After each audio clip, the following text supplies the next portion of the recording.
Bien, tenemos al doctor Anderson Rojas Guerrero, que va a presentar eh, su defensa de trabajo final de carrera en función de la insuficiencia tricuspidea severa primaria por enfermedad mixomatosa a propósito de un caso clínico. Adelante, doc. Bueno, buenas tardes, mi nombre es Anderson Rojas. Mi proyecto de grado es a propósito de un caso clínico que es de una insuficiencia tricuspidia severa primaria por enfermedad mixomatosa. Valvulopatía tricúspide que la voy a nombrar como la cenicienta de las valvulopatías, que más adelante le voy a decir el porqué. Sin antes comenzar mi presentación con una frase, una de las cosas más valiosas que cualquier persona puede aprender es el arte de utilizar el conocimiento y la experiencia de los demás. Y la verdad que me parece maravilloso lo que hemos estado haciendo en cada sesión, donde cada uno con sus esfuerzos, su dedicación de preparar y realizar nuestro proyecto de tesis y exponérselo a los demás, así aprendemos todos de todos. Y bueno, igualmente al doctor Porchile por estos 2 años de paciencia y darnos todos sus conocimientos a estos cardioblastos para aprender un poquito de la cardiología que es tan amplia. Le Gracias. doy gracias a ustedes por la paciencia que ustedes me tuvieron a mí, que sé que no soy fácil. ¿Por qué la Cenicienta? Yo creo que todos conocimos a la Cenicienta como un cuento de hadas, donde fue una mujer que quedó en la soledad, en cuidado de su madrastra, relegada, olvidada y dejada atrás. Y posterior con una hada de madrina conoció a su príncipe y tomó ese valor que se merecía. Así ha pasado con la valvulopatía tricúspide, que hasta los años 60 no se tenía si se operaba o no operábamos la válvula tricúspide. Y llegó en el año 67 la publicación de Brandwall donde decía que no la operábamos porque la mayor causa de insuficiencia tricúspide, que era hasta el momento la valvulopatía mitral, con solo operar la valvulopatía mitral mejorábamos la insuficiencia tricúspide y dejamos de operar esta valvulopatía, la dejamos olvidada y muchos de los ecocardiografistas dejaron como su entrenamiento en visualizar la válvula tricúspide y muchos de los cirujanos cardiovasculares dejaron como su importancia de operar esta valvulopatía, pero que ha tomado un valor en los últimos 10 a 15 años, puesto que ya se sabe que la valvulopatía tricúspide, en este caso la insuficiencia tricúspide, es un marcador de mortalidad independientemente de alguna otra entidad que vamos a verlo más adelante. Y esto ha tomado ahora la mira de muchas publicaciones, de muchos estudios, para ahora tratar la valvulopatía tricúspide más tempranamente y con nuevos métodos tecnológicos, en este caso los transcatéter. Entonces, los tópicos que voy a manejar en mi presentación va a ser mi caso clínico, los objetivos y la metodología. El marco teórico lo voy a dividir en tres partes, que es la epidemiología, la anatomía y la fisiopatología, los abordajes diagnósticos y el tratamiento de la insuficiencia tricúspide y por último unas conclusiones. El caso clínico es un varón de contextura delgada, de 1,85 de altura, 45 años de edad y de origen venezolano, que viajó acá en Argentina hace 7 años, donde vive acá en el país. Tiene factores de riesgo: la edad, género y tabaquismo activo y un antecedente no muy claro hace 3 años de una arritmia cardíaca. Fue a la guardia por disnea y palpitaciones. Dijo que se la controlaron y se la manejaron en su momento, pero posterior con abandono a los seguimientos ambulatorios y al tratamiento. Familiar, papá con cardiopatía isquémica, y tenía otro antecedente que era una hiperplasia prostática que no estaba tampoco en seguimiento ni tratamiento. Trabaja actualmente como mecánico, no utilizaba ninguna medicación de base y tampoco como uso de tóxicos en la forma de drogas ilícitas negativo. Él consulta por 6 meses con disnea, con deterioro de su clase funcional de 2 a 3, que se agudizó en las últimas 2 semanas a reposo, y 2 meses de edema en miembros inferiores y aumento del perímetro del abdominal. Cuando se le realiza su examen físico, evidentemente tenía los signos de sobrecarga, que estaba con edema grado 4 en miembros inferiores, ingurgitación yugular grado 3, con una onda citis a tensión y se auscultaba un soplo siestólico a nivel del tercer o cuarto espacio intercostal izquierdo. Estaba realmente con disnea en reposo, ortopneico, taquicárdico, pero no requería oxígeno y con cifras tensionales bastante aceptables, no hipotenso ni tampoco hipertenso. El electro de ingreso tenía un ritmo de fibrilación auricular con un eje más o menos a 50 grados normal, con una R progresiva adecuada en las precordiales. No nos llamaba alguna otra atención en el electro con 140 por minuto. Y un laboratorio de ingreso estaba con 11.000 de glóbulos blancos, un hematocrito estable, pero sí tenía parámetros de aparente de compromiso hepático con una trombocitopenia leve, un coagulograma y algo en descenso, con transaminasas elevadas, una en 3 y la otra por 10, hiperbilirrubinemia a expensas de la indirecta y una función renal que también estaba alterada con hipercalemia también leve. Tenía un NTP pro NP elevado y una troponina ligeramente elevada que el corte de la institución es hasta el 34. Hasta ahí dejamos como diagnóstico una insuficiencia cardíaca descompensada con un perfil clínico húmedo tibio, su fibrilación auricular que por el tiempo, aparentemente ese episodio que tuvo de arritmia hace 3 años, lo dejamos con una persistente de larga duración con respuesta ventricular rápida que estaba en 140, con un chatbacks de 1 solamente por la insuficiencia cardíaca y tenía ya dos compromisos, uno renal y el otro hepático, probablemente por secundario a la insuficiencia cardíaca. Se ingresó a la UCO, se monitorizó, se inició drogas como bomba de furosemía y control de frecuencia cardíaca con la digoxina endovenosa y el balance de líquidos. Por la citis, atención, se hizo una paracentesis y también como para evaluar la etiología de la citis, si era probablemente algo cirrótico a nivel hepático o de alguna otra etiología, en este caso cardiológica. No nos daba para infección, pero sí con un GASA mayor de 1.1 que nos da para hipertensión portal con proteínas más de 2.5, que es sugestivo de etiología cardiológica. El ecocardiograma de ingreso, un diámetro del ventrículo izquierdo normales, una leve hipertrofia concéntrica izquierda con una aurícula levemente dilatada y lo que sí nos parecía era que el ventrículo derecho estaba o igual o más dilatado que el ventrículo izquierdo.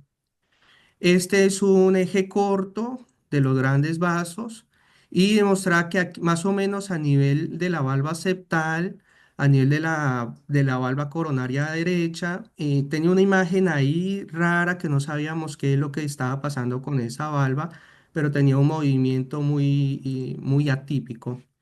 En el Doppler lo que se evidenciaba era, había aparentemente un chun que pasaba de la coronaria derecha o de la coronaria izquierda hacia la aurícula derecha, pensando en algún grado de una fístula. El Doppler mitral del flujo, el Doppler del flujo mitral tenía un patrón monofásico que caracterizaba la fibrilación auricular. El Doppler tisular del anillo estaba en 9, que no nos daba para presiones de fin de diástole aumentada. Algo raro, pues en este cuadro que estaba con signos de sobrecarga. Y en cuatro cámaras, objetivamente y visualmente evidenciamos que el ventrículo derecho y la aurícula derecha, las cavidades derechas, están de mayor tamaño que las cavidades izquierdas. TAPS en 24 normal y una S tisular del anillo tricuspidio en 12 que también nos daba normal, o sea que tenía buena función sistólica ese ventrículo derecho. Tenía una aurícula derecha bastante grande y dilatada severa, dilatada leve la aurícula izquierda y un ventrículo derecho que realmente estaba también dilatado. Y el Doppler color a nivel del flujo tricuspidio nos daba para un Doppler visualmente severo con una vena contracta en 7 y el efecto del Doppler se iba hacia el tabique interauricular que también nos daba como un patrón de severidad. Ese es el movimiento de la valva aparentemente septal. lo que evidenciamos es que tenía ahí algún movimiento como redundante, alargado y como engrosado, y tenía aparentemente como un prolapso también de esa valva que se va hacia la aurícula derecha. Este es el videíto donde aparentemente se encuentra esa valva tricúspide prolapsable. El flujo del Doppler tricúspido tenía un Doppler, se ve denso, casi triangular, con una velocidad de 2,21 y con una PSA que nos daba calculada en 35, no sugestible de hipertensión pulmonar, y con un patrón Doppler de, de una insuficiencia tricúspide severa. Entonces, las conclusiones del ecocardio: teníamos diámetros del VI normales, con hipertrofia leve concéntrica del ventrículo izquierdo, una aurícula izquierda dilatada leve, la derecha dilatada severa, el BD dilatado con función sistólica conservada, su patrón monofásico mitral, compresiones de llenado normal y una insuficiencia mitral leve. Y a nivel de la tricúspide, una IT severa con el flujo excéntrico hacia el tabique interauricular, lo que vivimos en el fotograma, con un patrón triangular y una vena contracta de 7 que era sugestiva de una IT severa. Y la PSA-P de 35 que nos daba para baja probabilidad de hipertensión pulmonar. Y lo otro que reporta el ecocardiografista fue esa sospecha de fístula por el chun que evidenciamos a nivel de la raíz aórtica del seno no coronariano, donde se le solicitó un eco transesofágico. Al día siguiente el paciente hace un cuadro febril, sin un cuadro aparentemente clínico, se hemocultiva, orocultiva y se toma una muestra nuevamente de líquido ascítico, se realiza una tomografía de tórax que no evidencia neumonía ni tromboembolismo pulmonar, pensando la dilatación de las cavidades derechas como la causante, y se inició antibiótico a cubrir foco de endocarditis infecciosa. Pasó la semana, los cultivos venían negativos, Infecto dijo que igual antibiótico hasta realización del ETE. En ese momento el transesofágico se dañó en la institución, entonces nos tocó hacerle una derivación a otra institución para realizarlo, por eso se demoró. Y paciente permanecía estable, sin fiebre más 2 de 48 horas y mantenía un balance negativo hasta el momento de menos 5 ml. El laboratorio, a pasar de los días, fue mejorando lentamente la trombocitopenia, el coagulograma algo estable, la función renal y las transaminasas un poco en descenso. Y se le solicitaron otros laboratorios como parte de screening de causantes: una hemoglobina glicosilada en 5,3, tiroides normal, unas serologías normales, un perfil lipídico bastante normal, con una ferritina mayor de 100 que no era indicación de hierro endovenoso, pero ya con un dañito pequeño a nivel renal, con una microalbuminuria mayor de 30. El día 12 el paciente en general estaba estable, ya casi en peso seco. El ritmo mantenía una fibrilación auricular, pero ya con una respuesta controlada. Se empezaron a titular los beta bloqueantes, los IECA, y la furo se pasó a vía oral. Y el 14 se realizó el eco transesofágico. El transesofágico, lo que llamaba la atención, se me perdió el videito. Bueno, lo que llamaba la atención era que a nivel de la valva no septa que se aparentemente se evidenciaba en el transtorácico, sino esta en la valva en la valva anterior, estaba prolapsable con ruptura de las cuerdas tendinosas. Este es un flujo a nivel del Doppler color, donde se evidencia realmente la valva anterior prolapsable con una IT severa. Acá con el eco transesofágico, pero en forma 3D, donde se evidencia que realmente no se cierra el orificio de la valva tricúspide, y con el prolapso de la valva anterior y aparente con la ruptura de las cuerdas tendinosas. Aparte que la valva anterior se ve redundante, engrosada, de aspecto mixomatoso. Un poco más de esta en una vista 4 cámaras, con el flujo de de la IT severa, con el prolapso de valva anterior, un patrón denso triangular a nivel de la insuficiencia tricúspide para una IT severa. Y las conclusiones fue que los diámetros del VI estaban normales, conservaba la función sistólica, la válvula aórtica estaba normal, una dilatación leve de la aurícula izquierda, pero con compromiso de las cavidades derechas, dilatada la aurícula derecha y dilatado el ventrículo derecho, pero con buena función, y una IML también de aspecto mixomatosa. Y la válvula tricúspide era de aspecto mixomatoso con prolapso y ruptura cordal correspondiente a su válvula anterior. Flare es el movimiento como vaivén de la válvula por la fragilidad que tiene por la misma aspecto mixomatoso, y un anillo tricúspido que estaba dilatado en 43 milímetros con una IT severa, y no evidenciamos ni hipertensión pulmonar ni trombos. Ante ese ET, sin presencia de tombros y la presencia de la fibrilación auricular, decidimos el control del ritmo con cardioversión eléctrica, pero no fue exitoso y el paciente persistió con el ritmo de la fibrilación. Se suspendieron los antibióticos, paciente en general ya estaba estable en peso seco, y se hizo una valoración por cirugía cardiovascular para el manejo de la valvulopatía tricúspide, que consideró un plan quirúrgico a nivel valvular. Se hizo una coronariografía que no había lesiones significativas. Ahí se demuestra descendente anterior, una circunfleja y una lateroventricular bastante gruesa, permeable, con buen calibre, sin estenosis. Y ahorita la coronaria derecha.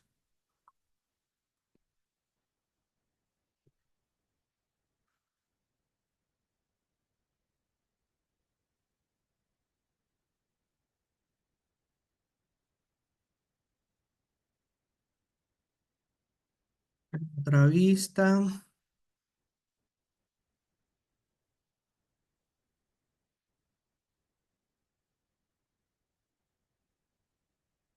Y acá la coronaria derecha, dominante, sin lesiones.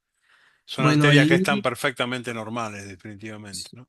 sí, se hizo los scores de riesgo para el riesgo quirúrgico, y en este caso, como lo vamos a ver más adelante, aparte de los que conocemos, el Euroscore 2 y el STS, para la valvulopatía tricúspide tenemos el TRI-score. El TRI-score el riesgo alto nos da más de 4, el riesgo operatorio, un paciente de alto riesgo quirúrgico, de ingreso por todos los congestión, los signos de insuficiencia cardíaca y lo que teníamos el paciente con falla renal hepática nos daba un alto riesgo quirúrgico, pero actualmente el paciente estaba en bajo riesgo porque ya estaba en peso seco, la función renal y hepática habían mejorado, y el Euroscore 2 también nos daba para bajo riesgo quirúrgico, o sea, realmente era un paciente candidato a corrección quirúrgica. El STS no lo realizamos porque realmente dentro de su score no está la valvulopatía, el reemplazo de la válvula tricúspida aislada dentro de los parámetros que lo incluyen. Entonces teníamos estas opciones: continuar el tratamiento médico, realizar un tratamiento transcatéter o una plástica de la tricúspide o un reemplazo ya sea valvular protésico o biológico. Se decidió por la plástica tricúspide.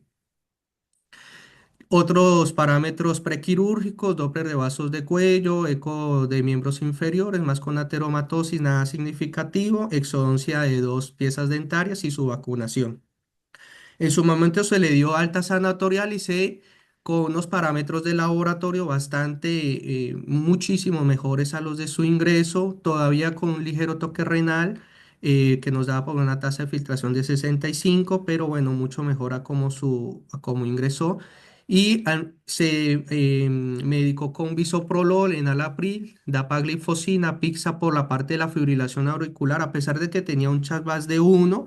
Era un paciente realmente con una aurícula bastante grande, dilatada severa, que no mejoró con la cardioversión eléctrica, y decidimos anticoagularlo por esa razón, y se le dejó dosis pequeñas de furosemida de 40 al día hasta la reprogramación de su condición quirúrgica para evitar que se nos sobrecargara el paciente.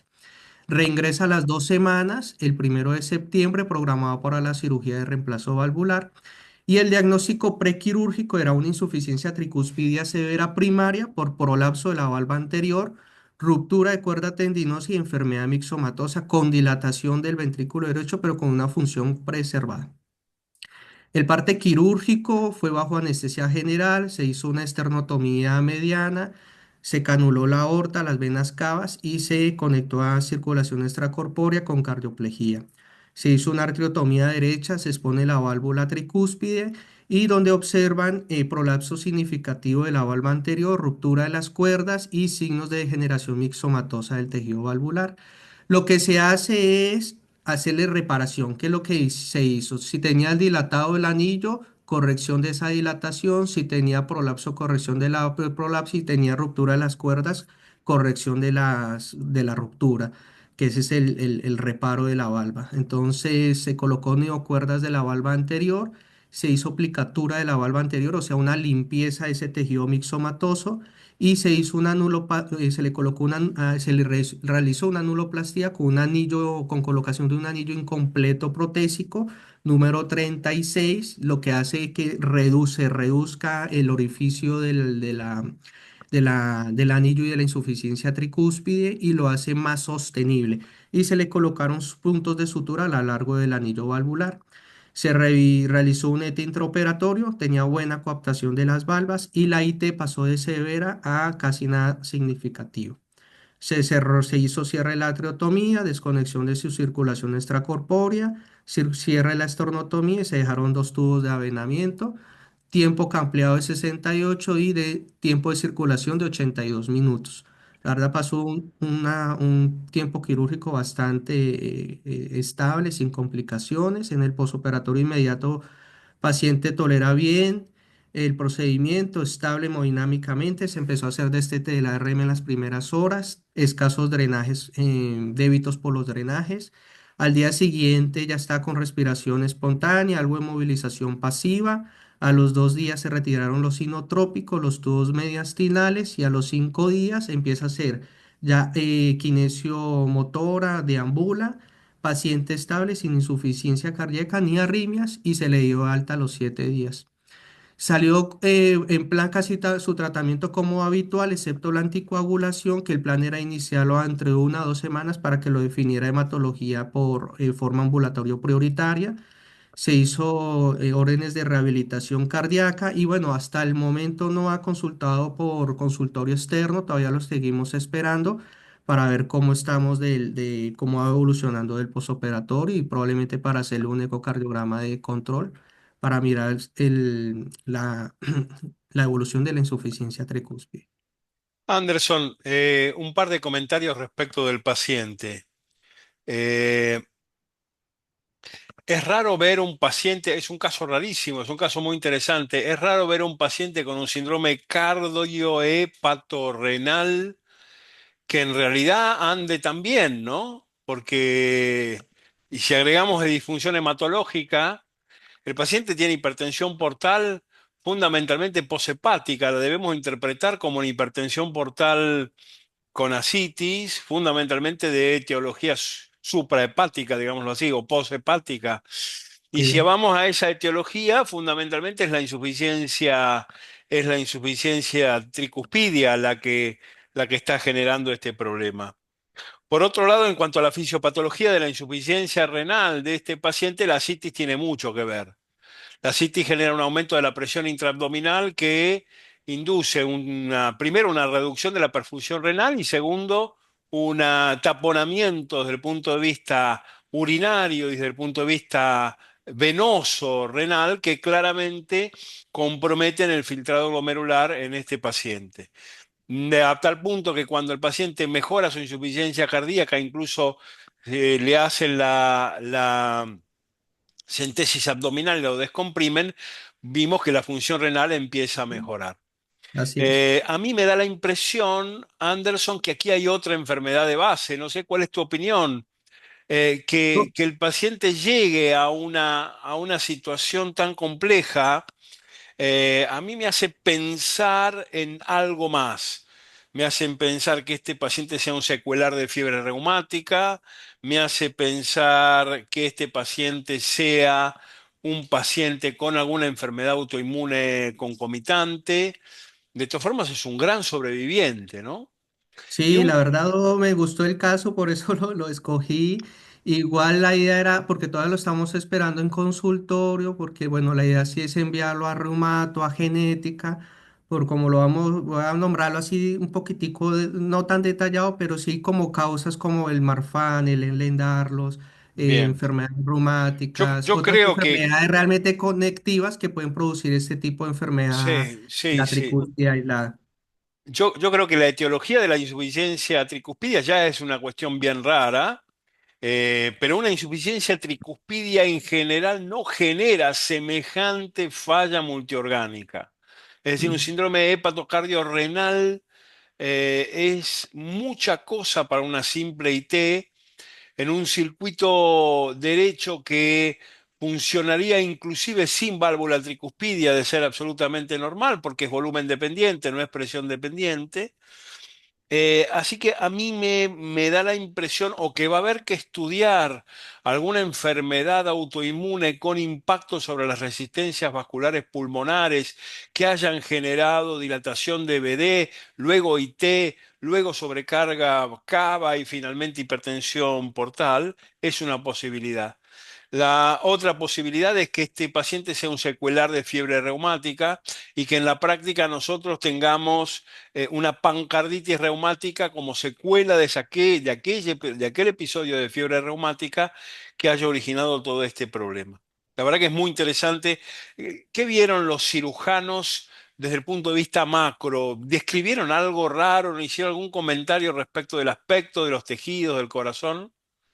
Todo lo que encontraron fue más el aspecto llamativo más de en la valva, pero no nos hicieron ningún otro comentario, como tú dices, a macro, como No, sospecha que no les no pareció requieran. claramente reumático, porque en algunos momentos se habló de mixomatoso. El aspecto mixomatoso es un aspecto casi inconfundible, ¿no? Sí. Y un comentario respecto del tratamiento. Yo vi que le dieron inhibidores de los canales sodio-glucosa, ¿verdad? Sí, Isoprodol, dapaglifosina. Ahí sí, está. ahí lo pensamos, bueno, por esos signos de insuficiencia cardíaca, Está muy que bien eran más hacerlo. derechos que izquierdo, pero bueno, realmente más de insuficiencia cardíaca porque había llegado con signos de sobrecarga, con esa enfermedad renal crónica, ya con la microalbuminuria, y dijimos, bueno, dejémosle ICGLT2 probablemente para darle un impacto a esa parte más renal Es de este. así, y está muy bien elegido, pero yo tengo un comentario solo del tratamiento que le dieron cuando se fue de alta para esperar la cirugía, en el cual asociaron inhibidores SGLT2 con furosemida. Si uno necesita descongestionar a un paciente, está muy bien la furosemida, está excelente. Si uno necesita mantener descongestionado un paciente que está en peso seco, están muy bien los ICGLT2. En la Mm, práctica, hubiera sobrado la furosemida ambulatoria entre el alta y la cirugía.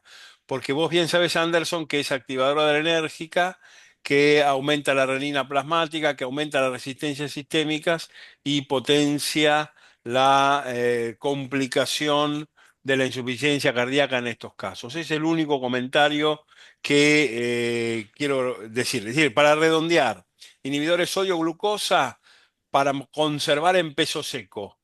Esto es muy importante. Furosemida para lograr el peso seco, es decir, para descongestionar a un paciente. Pero una vez que el paciente está descongestionado, es suficiente. Está bien así.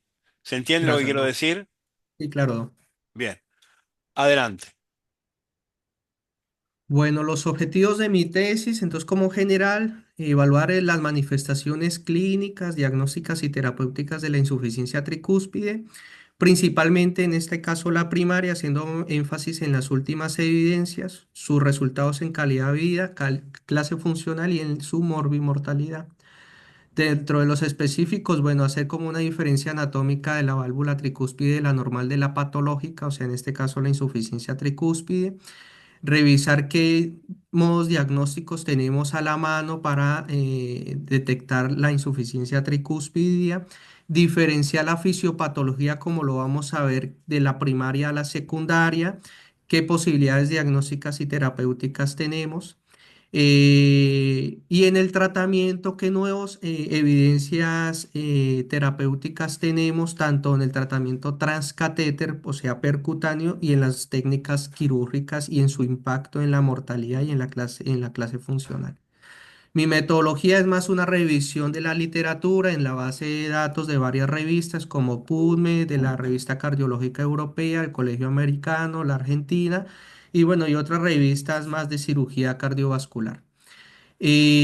Hasta el momento conocemos que el 80% de la población tiene algún grado, pero leve o mínimo o trivial de insuficiencia tricúspidia, evidenciada en los exámenes de ecocardiograma, pero solo el 4% tiene un impacto clínico, o sea que es sintomático o tiene alguna repercusión en las cavidades y en general una insuficiencia grave, solo un 4%. Pero esto representa que por sí la insuficiencia tricuspidia tiene una elevada mortalidad y entre mayor grado sea la insuficiencia tricuspidia, mayor mortalidad tienen los pacientes.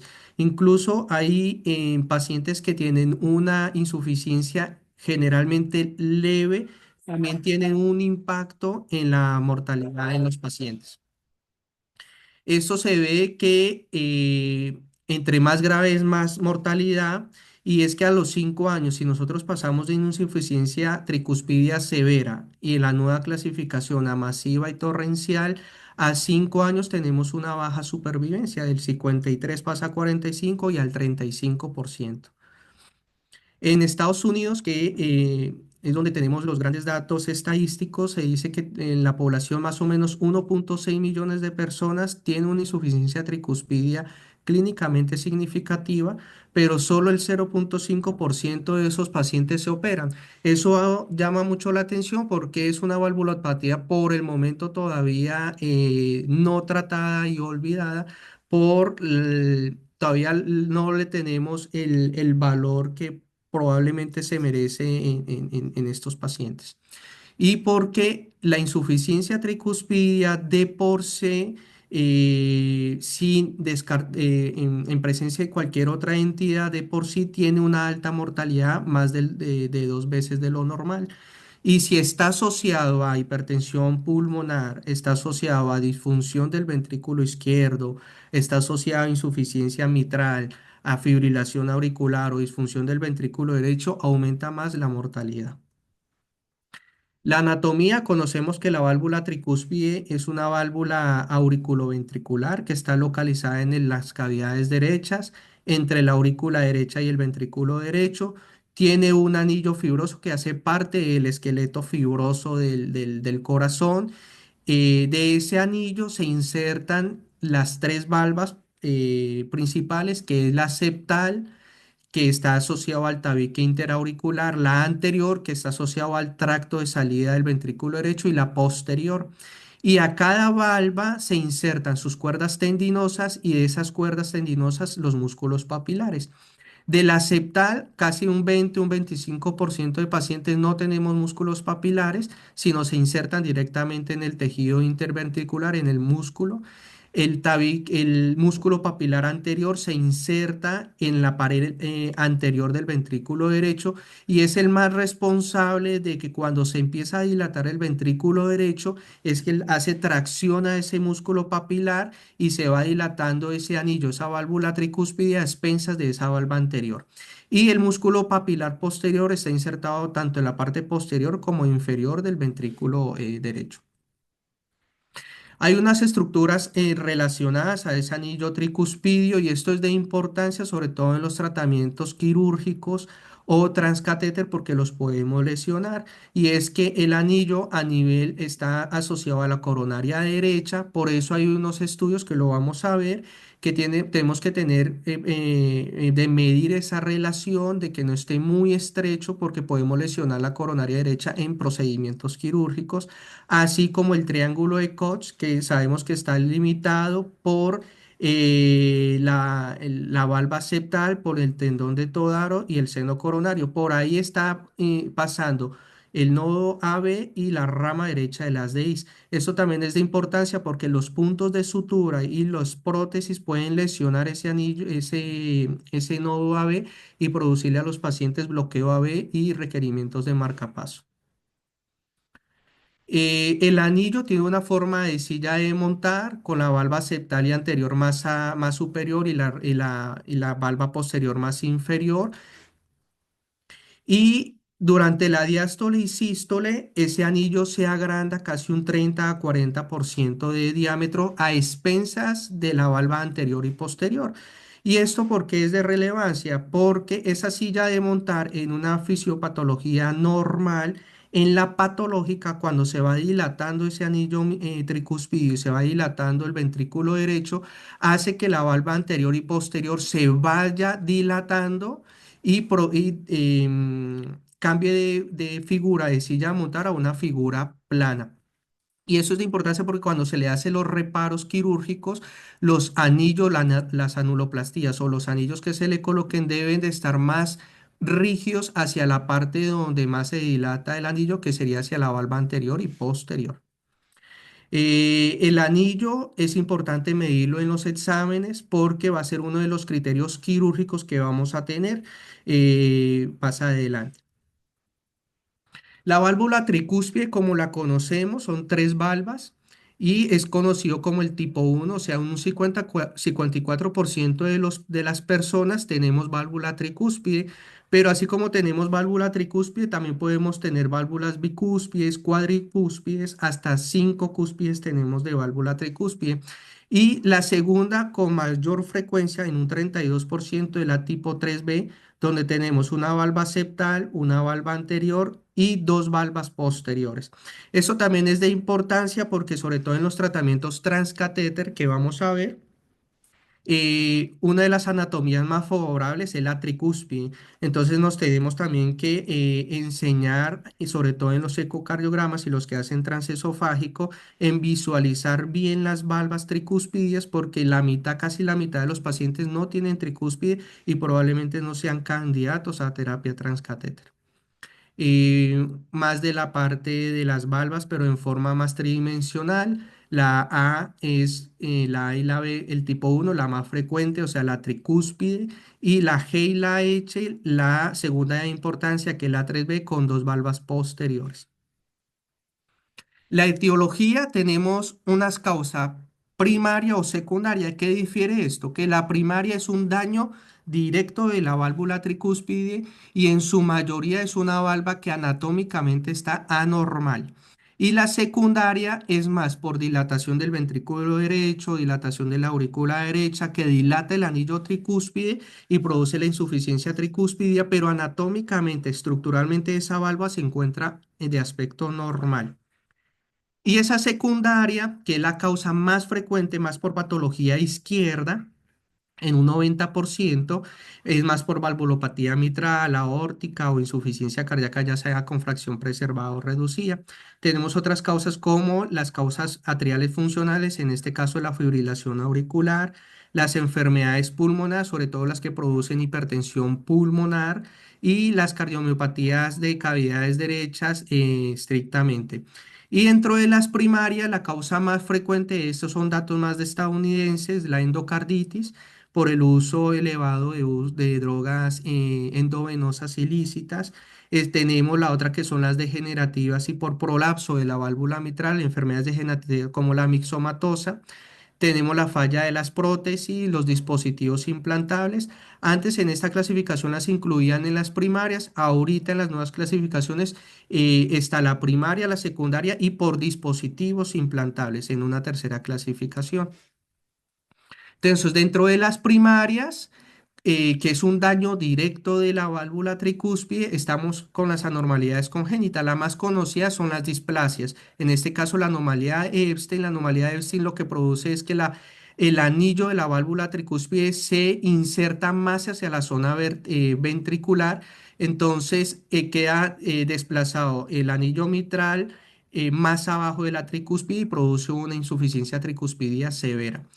Las causas de infecciosa, pues la más frecuente es la endocarditis, está la de los procesos infiltrativos, en este caso ya sea por algún tumor, un síndrome carcinoide o por fibrosis directa de la válvula tricúspide que produce restricción de su movimiento e insuficiencia tricúspide, como las enfermedades reumáticas, la radiación, en este caso en pacientes que son sometidos a radioterapia por sea de mama o sea de pulmón, y enfermedades degenerativas como la enfermedad mixomatosa que produce un daño, una valva flail, que es como un movimiento de vaivén prolapsable, y los traumas directos a nivel de la valva tricúspide, ya sea por biopsia, por un dispositivo, ya sea marcapaso o de terapia de resincronización, que produce un daño directo en la válvula tricúspide.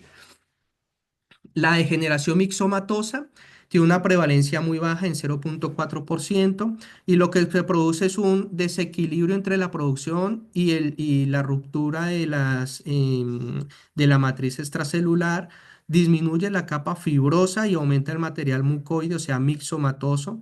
Hay una reducción del número de fibroblastos. Eso hace que la válvula se coloque muchísimo más delgada, más laxa, y va en movimiento de fly que va de un lado hacia el otro, va hacia al ventrículo, hacia la aurícula, hacia el ventrículo, hacia la aurícula en forma prolapsable hasta la ruptura de las cuerdas tendinosas que también pueden estar dentro de esta enfermedad. Esta enfermedad mixomatosa y el prolapso están asociados también a valvulopatía mitral en un 75% y pacientes que tienen valvulopatía mitral mixomatosa, la mitad de los pacientes también tienen del lado de la tricúspide. Las causas, está la idiopática, tiene un carácter hereditario autosómico dominante, están los tejidos, las enfermedades de tejido conectivo, el síndrome de Graves, enfermedades poliquísticas y la osteogénesis imperfecta. Hay unos factores de riesgos que se han encontrado en la insuficiencia tricúspide que son como marcadores a tenerlos en cuenta en estos pacientes que pueden desarrollar mayores grados de insuficiencia tricúspide. Uno es la edad, el otro es el sexo, las mujeres, la hipertensión pulmonar, pacientes con fibrilación auricular, la colocación de dispositivos, probablemente por el daño directo o indirecto de la válvula tricúspide, las aurículas izquierdas agrandadas, las insuficiencias cardíacas y las enfermedades valvulares, sobre todo del lado izquierdo. Ahí las más importantes, la hipertensión pulmonar, el agrandamiento de la aurícula izquierda, la edad avanzada y la fibrilación auricular como marcadores, como factores de riesgo en en la valvulopatía tricúspide. Y las causas secundarias las podemos dividir en dos grandes causas. Está la causa ventricular y la causa auricular. La causa ventricular, todo lo que me vaya a producir dilatación del ventrículo derecho. Puede ser por presión o por volumen. Puede ser causas cardíacas izquierdas, una insuficiencia cardíaca con fracción preservada o reducida, o cualquier valvulopatía mitral o aórtica. Está la hipertensión pulmonar, ya sea la de tipo 1, o sea, la arterial, la tipo 3, la pulmonar, la respiratoria, o la tipo 4 por tromboembolismo. O ya sea realmente por una cardiomopatía directa del ventrículo derecho, en este caso una cardiomopatía ritmogénica. Y la causa auricular es más por dilatación de la aurícula derecha que produce dilatación del anillo y la insuficiencia tricúspide. En este caso, una entidad muy frecuente de la fibrilación auricular. Entonces, dentro de las dos grandes, que es la causa aurícula y la causa ventricular, la auricular es más de aurícula, hay más dilatación de la aurícula, hay más dilatación del anillo, pero hay algo llamativo, es que el anillo de la tricúspide está plano en diferencia al ventricular. La ventricular sí puede haber algún grado de dilatación de la aurícula, pero el mayor compromiso es del ventrículo, donde hay mayor dilatación, hay hipertensión pulmonar, puede haber disfunción del ventrículo derecho y como se está dilatando el ventrículo derecho, hay tracción de los músculos papilares, lo que van haciendo tracción de las valvas. Esa tracción, la base del anillo a la punta donde están coaptando las valvas, es lo que conocemos como el tenting, que es también importante como una de las indicaciones quirúrgicas. Se va aumentando ese tente y se va aumentando más esa tracción valvar. Entonces, la causa ventricular es la más frecuente, 80-90%, es más frecuente en los hombres, es más frecuente encontrar fracciones, la fracción del ventrículo izquierdo reducida porque la causa más frecuente son las cardiopatías izquierdas. El tamaño de la aurícula izquierda está más grande que en la aurícula izquierda más grande que en la causa auricular.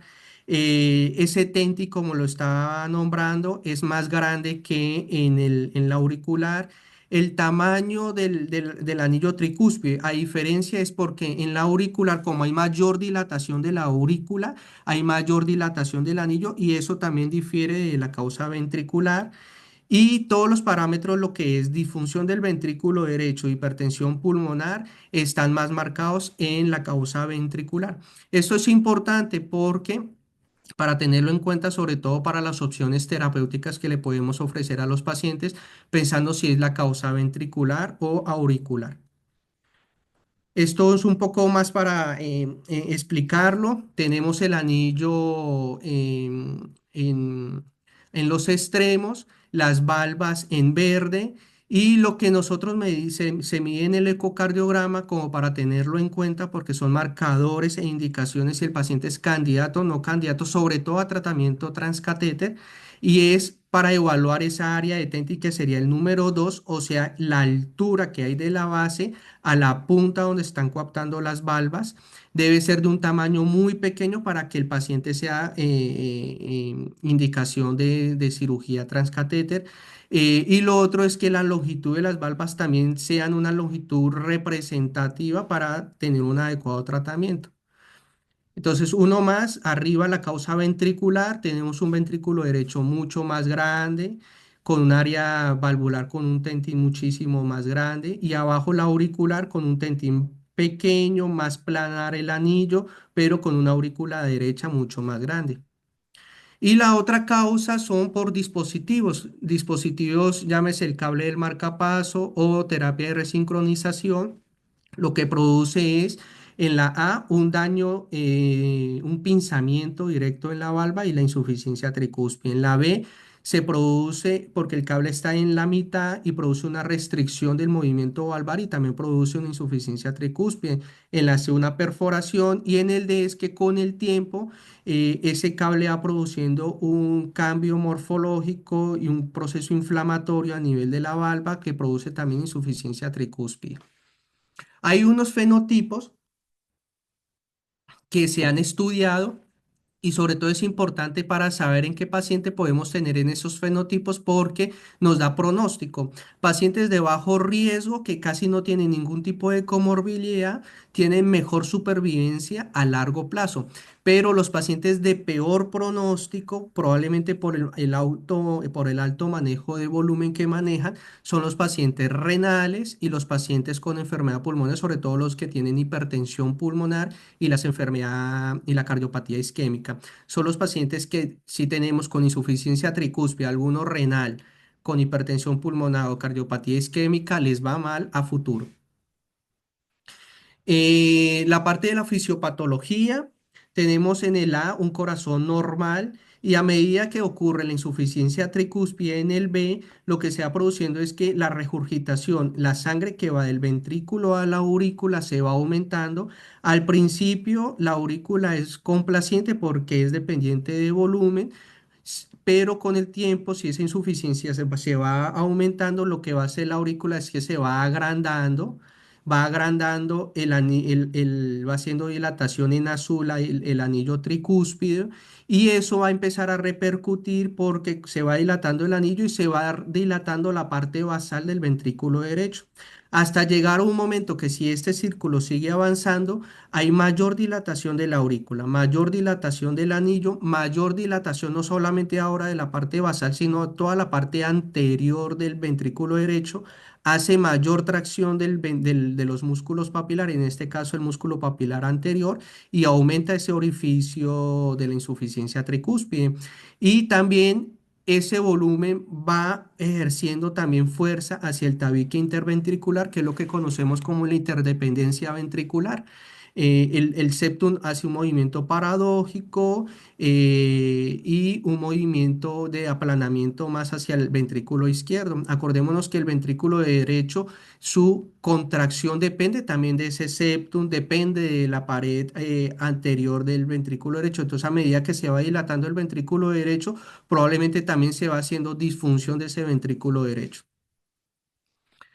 La historia natural es un círculo vicioso. A mayor insuficiencia tricúspide hay mayor dilatación del ventrículo derecho, mayor dilatación del anillo y mayor defecto de coaptación de las valvas, lo que va a producir que la severidad vaya aumentando con el tiempo. Acá ya la clasificación de los tres grandes grupos, la secundaria, acordémonos dividirlo en ventricular y atrial.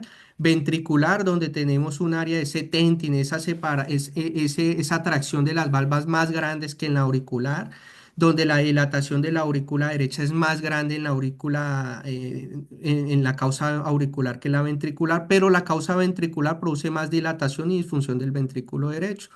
Mientras que por dispositivo hay una restricción porque el cable está introducido dentro de la válvula, ya sea por movimiento, perforación o algo, produce una restricción valvar, pero no hay tanto compromiso hemodinámico. Y en la primaria, bueno, y en este caso la causa primaria, pero ya sea la causa de la primaria, si por prolapso o por enfermedad reumatológica, produce algún tipo de estas condiciones, pero lo que predomina es más las dilataciones del anillo y de la aurícula derecha. Aquí un poco más, la causa por auricular es un ventrículo chiquito con un área de tentin pequeño, pero una aurícula derecha y un anillo bastante dilatado, mientras que las causas ventriculares son ventrículos grandes, disfuncionales, con esa área de tentin, que es la separación de esas en forma de punta de las valvas grandes, pero un anillo y una aurícula algo dilatadas, pero no igual que la auricular.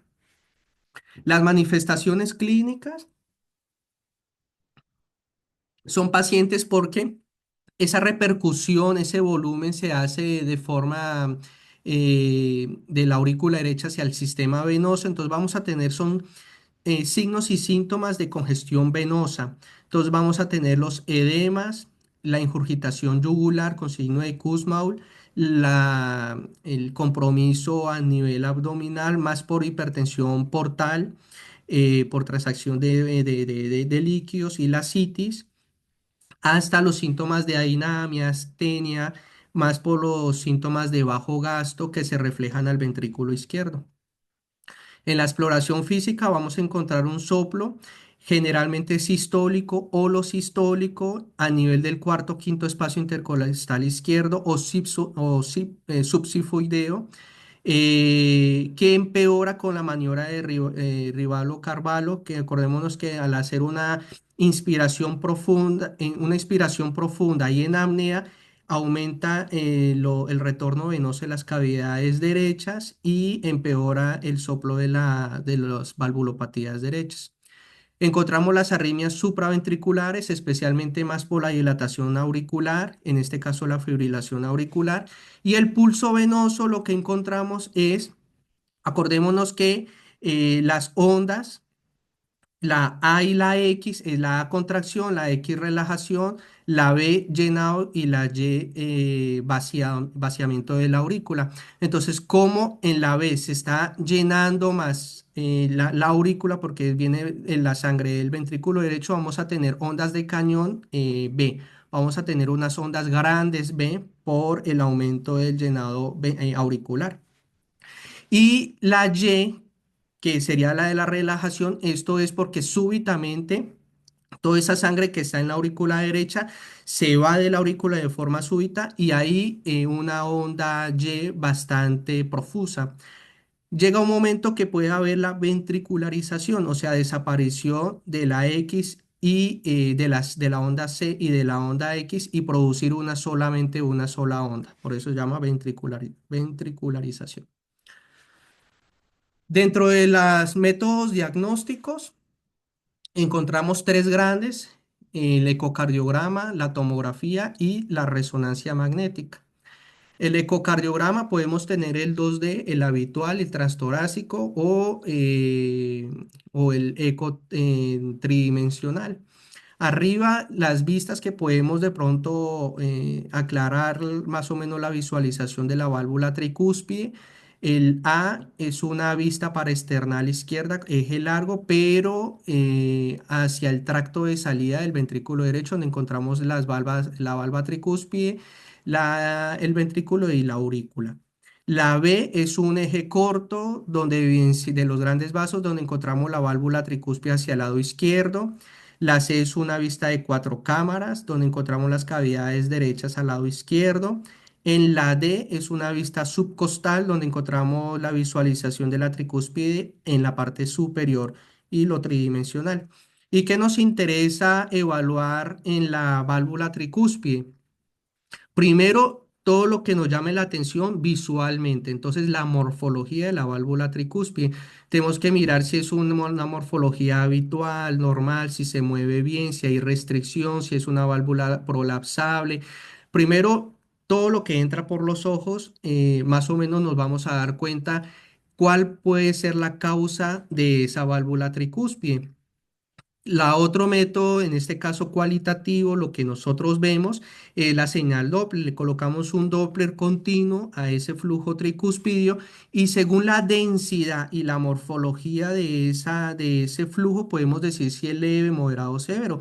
Leve en general es un patrón, pero un flujo muy pequeño, en general son parabólicos y no es nada denso. Y a medida que va avanzando la severidad, el flujo se vuelve más denso, más amarillo y pasa de un patrón parabólico a un patrón triangular. El otro parámetro cualitativo es la señal color. Entonces, en el Doppler color, nosotros también nos podemos dar cuenta si probablemente es una señal de una insuficiencia leve o severa.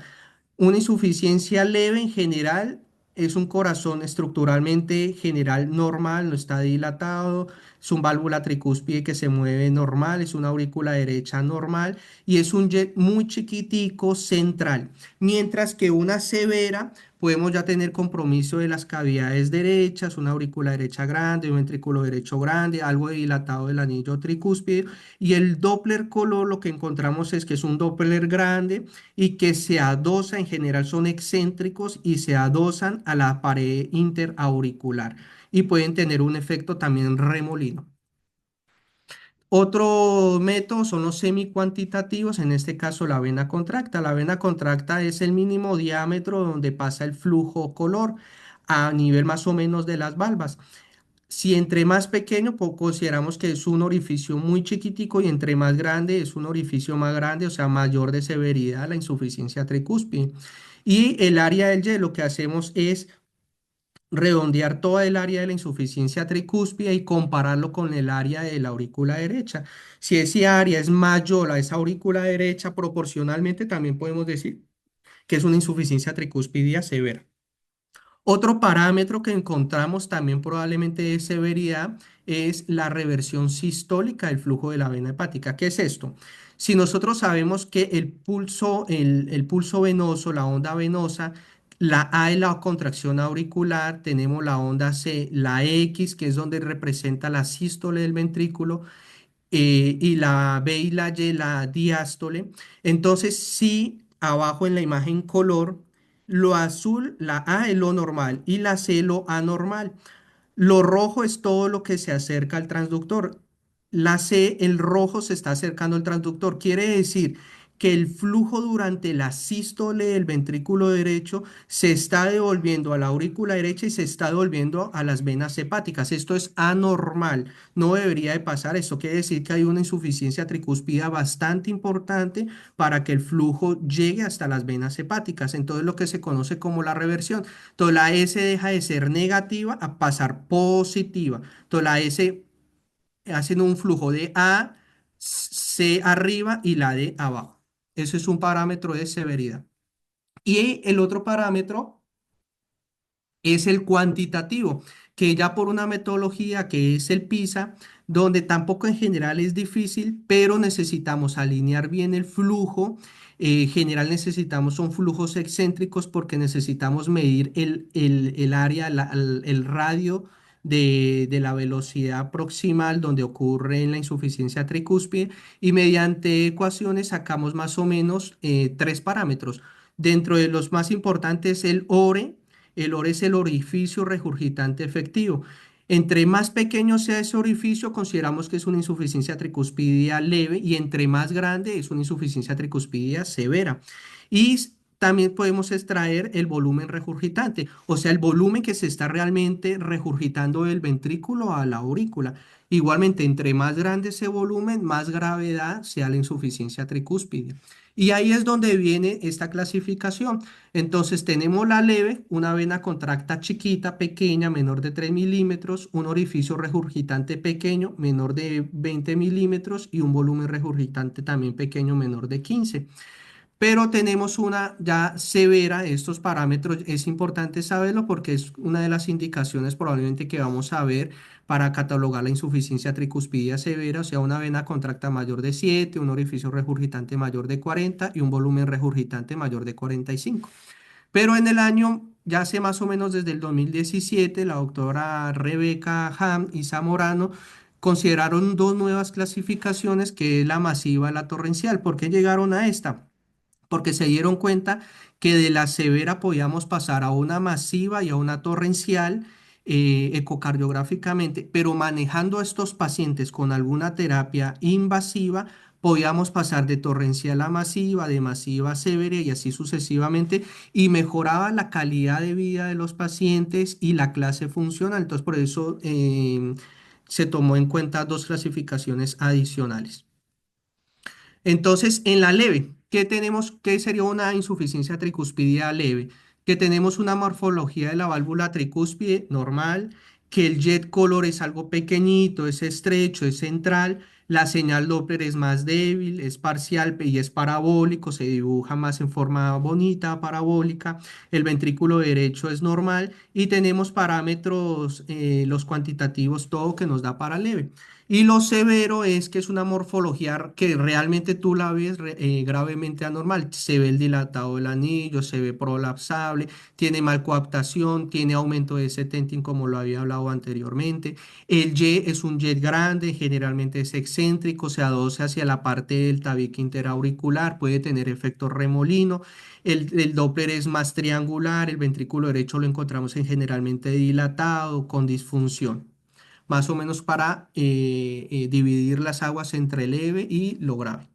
El otro examen es el transesofágico. El transesofágico nos puede ayudar a aclarar el panorama, especialmente a cuantificar un poco más la insuficiencia tricúspide, para aclarar un poco más el mecanismo causante y para evaluar especialmente la morfología de la valva, sobre todo si es trivalva, bicúspide o tiene más valvas para desarrollar ese tratamiento transcatéter.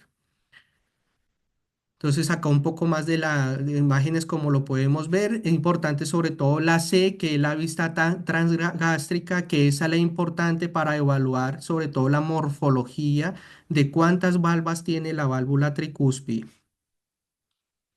La tomografía toma un rol importante, pero es especialmente para pacientes que son llevados a tratamiento transcatéter, porque nos ayuda a medir más anatómicamente y espacial el anillo tricúspide y nos ayuda a calcular sobre todo los anillos y el número de prótesis que necesitamos al paciente.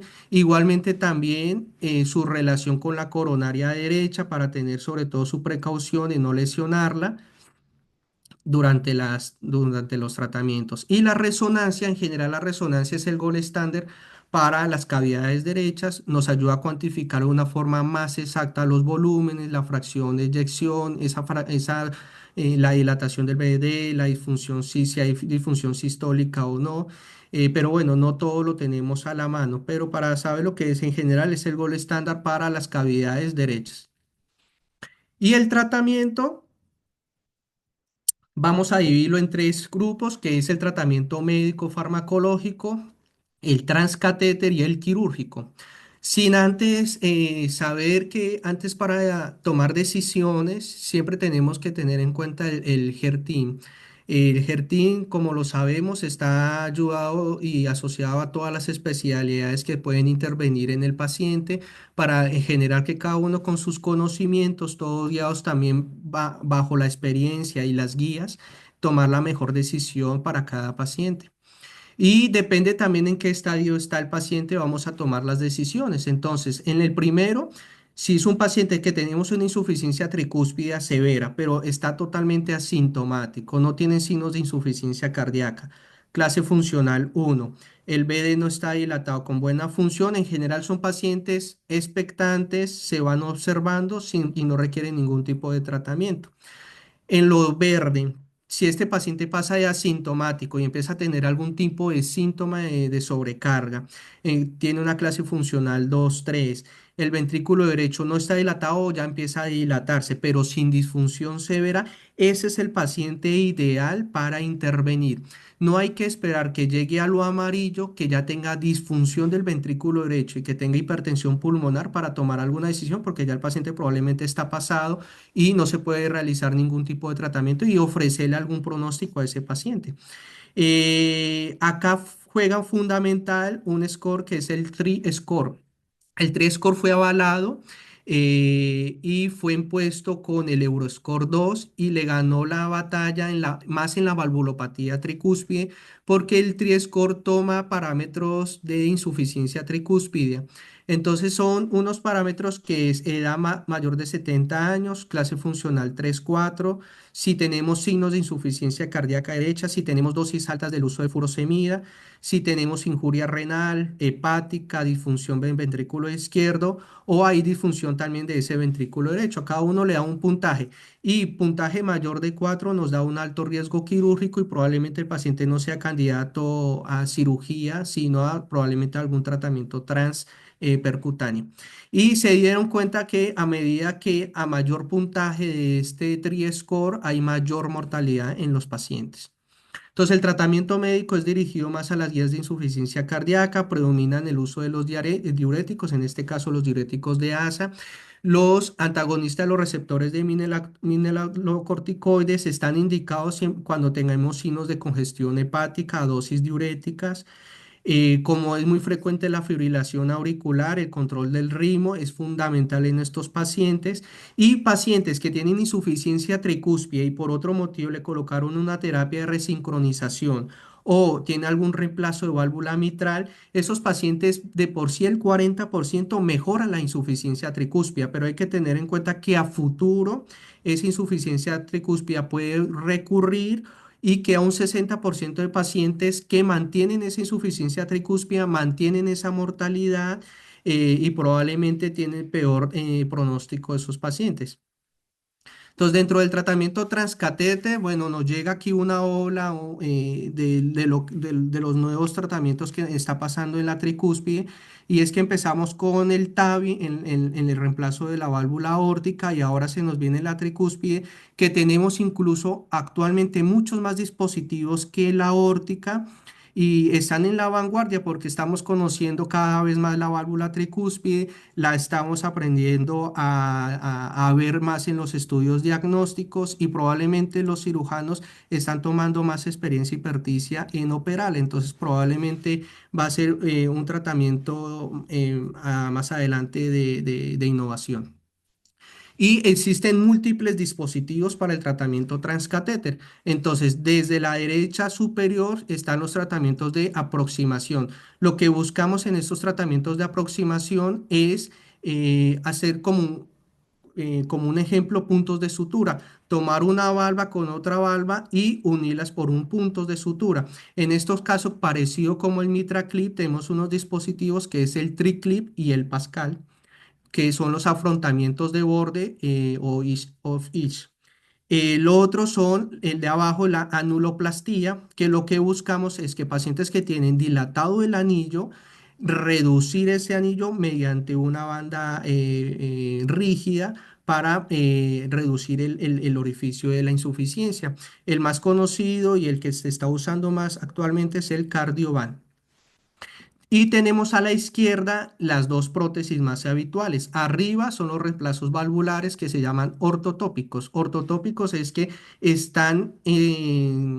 se sellan o se implantan dentro de la válvula tricúspide y el más conocido actualmente de más estudios es la de la empresa Edwards, que es el Evoco. Y abajo son las prótesis heterotrópicas, o sea que no se implantan dentro de la válvula tricúspide, pero se implantan en las venas cavas, tanto en la superior como en la inferior, y lo que buscan estas valvas es disminuir la congestión venosa de los pacientes. Están dos, que es el trival y el tricentro. Entonces, no todo es fácil, porque para reparar la válvula tricúspide, como es una valva bastante compleja anatómicamente, no es fácil realizar un tratamiento transcatéter y de necesitar varios requisitos para que el paciente tenga indicación de alguna de estos tipos de tratamientos. Y es que a diferencia del MitraClip, el TriClip no tiene un soporte transeptal y eso lo hace limitado eh, para que el tratamiento sea especialmente para unos flujos que es de la valva septal a la anterior. Que las estructuras asociadas a la válvula tricúspide, la rama derecha del haz de Is, la coronaria derecha, el nodo auriculoventricular y el seno coronario, como están asociados, y aledaños a la válvula tricúspide pueden estar lesionados durante la reparación. Que el anillo de la válvula tricúspide usualmente es más grande que la mitral, entonces requerimos prótesis de mayor tamaño y de más dificultad para la implantación. Que hay una mayor densidad de cuerdas de la válvula tricúspide en comparación a la izquierda y puede haber mayor probabilidad de daño. El uso de pacientes que previamente ya tengan marcapaso, pues hace más dificultoso la colocación de este tipo de terapias, que la válvula tricúspide normalmente es más delgada y frágil en comparación a otras valvas. La falta de calcio, esto hace que la válvula tricúspide, las prótesis que se le coloquen no queden en adecuado sellado, no se implanten adecuadamente porque el calcio le da esa firmeza de implantación a esas valvas. Que la válvula tricúspide, sobre todo en un estudio transesofágico, la válvula tricúspide es más anterior a la mitral, entonces es más dificultoso verla, y que la dilatación de ese anillo, como lo habíamos visto, es más a expensas de la valva anterior y posterior, y estas terapias es especialmente más para ofrecer esa la dilatación de la anterior y la septal. Entonces, como no tienen ese soporte transeptal, entonces es más dificultoso también, no a todos los pacientes se le puede hacer ese tipo de tratamiento. Entonces, acá tenemos esas opciones, el Cardiovan como anuloplastía, el triclip y el pascal arriba a la derecha como el borde a borde, el evo como el ortotópico y el trivalve y el tricento como los heterotópicos. Eh, ¿Qué se ha